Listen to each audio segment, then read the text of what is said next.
कल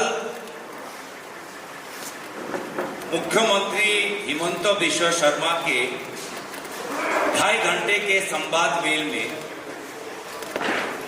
उन्होंने एक भी ऐसा प्रमाण नहीं दे पाए जो ये साबित कर सकता है कि मैं किसी दूसरे देश का एजेंट हूं। उन्होंने गोल मोल करके बातों को बताया। सबसे पहले ये एसआईटी रिपोर्ट उनके पास 6 महीने पहले ही था और वो इतने समय पिछले साल लगभग कहते रहे कि 10 सितंबर को वो सारा रिपोर्ट देश के सामने रखेंगे और केंद्र सरकार को वो अपने रिकमेंडेशन भेजेंगे। तो अगर मामला राष्ट्रीय सुरक्षा का है तो हमारा सबसे पहला सवाल ये है कि मुख्यमंत्री पिछले 6 महीने से इस रिपोर्ट पर क्यों चुप थे। सितंबर में ही जब रिपोर्ट उनके पास आ गया था तभी इस रिपोर्ट का पर्दाफाश मीडिया के सामने क्यों नहीं किया, केंद्र सरकार को रिकमेंडेशंस क्यों नहीं दी। इसका वजह सिर्फ ये है कि उन्होंने खुद उस रिपोर्ट को पढ़ा और देखा कि उनके द्वारा गठित एसआईटी ने इतने महीनों के बाद भी कोई एक प्रमाण लाने में, कोई एक सबूत लाने में सफल नहीं हुई। पहले वो कहते थे कि 15 दिन के लिए हम पाकिस्तान गए, कल कहा 10 दिन। पहले तो ऐसे कहते थे कि हाल ही में पाकिस्तान गया और कल पता चला कि ये हाल की बात नहीं कर रहे। आज से लगभग कितना 2013 14 कितना होगा 12 साल पहले की बात कर रहे। पहले कहा कि सांसद होने के नाते आपको तो अनुमति लेना चाहिए था जाने से पहले। अब कहा कि नहीं, सांसद जब नहीं थे तब वो गए। पहले कहा किसी को इंतला ना करके वो पाकिस्तान चले गए।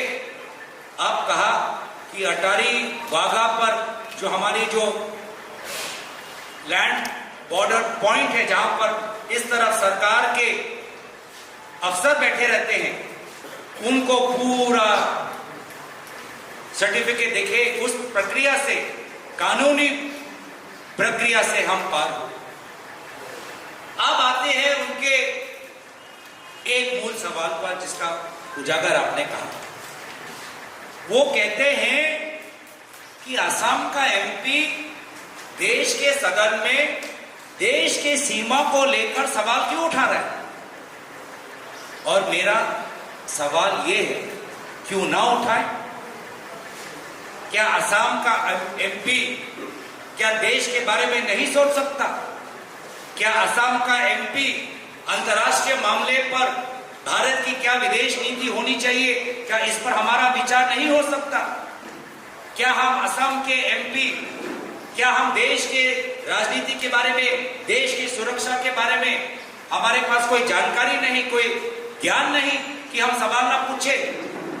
ये उनकी और उनके बीजेपी के सांसदों की मानसिकता हो सकती है, लेकिन हमारा कर्तव्य है, जो मैंने पहले भी कहा कि आज से बहुत साल पहले जब एक तेजपुर यूनिवर्सिटी के छात्र ने मुझसे पूछा कि आप सांसद क्यों बनना चाहते हैं, तो मैंने कहा कि इस सांसद बनने के पीछे मेरे 3 कारण हैं कि पहले मैं सदन के अंदर अपने देश की आवाज उठाऊंगा, दूसरा मैं अपने असम प्रदेश की आवाज उठाऊंगा, तीसरा जिन लोगों ने मुझे चुना मैं उनकी आवाज उठाऊंगा।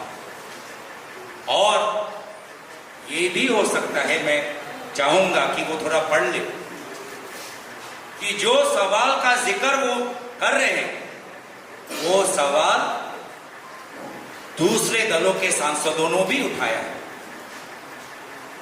एनसीपी पार्टी के एक सांसद ने भी वो सवाल उठाया है। सिर्फ अकेला कांग्रेस का सांसद नहीं, एक एनसीपी के सांसद ने भी यह सवाल उठाया है और वो शायद वो एनसीपी का सांसद आज बीजेपी में शामिल हो गया।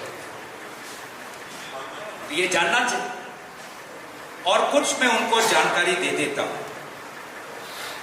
कि अगर लोकसभा सेक्रेटेरिएट को ऐसा लगता है कि ये जो सवाल है नाजायज है, ये जो सवाल है इसकी खुलासा हम सदन के अंदर नहीं कर सकते, तो पूरे प्रश्नों को ही रद्द कर देते।